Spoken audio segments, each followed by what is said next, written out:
গুলশান হামলার নৃশংসতায় ক্ষোভে শোকে দেশ যখন হতবিহ্বল, তখন কিছুটা হলেও স্বস্তি ফিরে আনে বর্বরতার ছোবল থেকে বেঁচে ফেরা 13টি প্রাণের বেঁচে আসার এই দৃশ্য।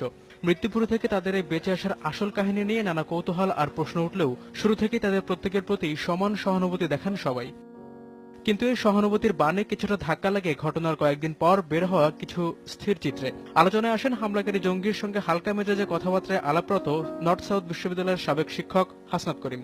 এরপর তাকে জিজ্ঞাসাবাদ করার এক পর্যায়ে আলোচনায় আসে মৃত্যুপুরী থেকে অক্ষত অবস্থায় বের হয়ে আসা আরেক যুবক কানাডিয়ান নাগরিক তাহমিদ খান। কিন্তু অকাট্য প্রমাণ নেই এমন সুর তুলে শুরু থেকেই হাসনাত করিম ও তাহমিদকে নির্দোষ প্রমাণে সামাজিক যোগাযোগ মাধ্যম সহ বিভিন্ন মাধ্যমে বেশ সরব ছিল একটি পক্ষ। তবে তাদের এই প্রচেষ্টার মুখে ছাই পড়ে গণমাধ্যম ও ইন্টারনেটে চলে আসা বেশ কিছু ছবিতে।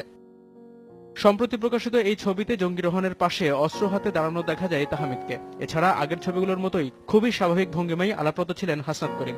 তবে এখনও ঘটনার সঙ্গে তাদের সম্পৃক্ততা নিশ্চিত করেনি পুলিশ। জিজ্ঞাসাবাদ শেষে এই বিষয়ে বিস্তারিত জানানো হবে বলে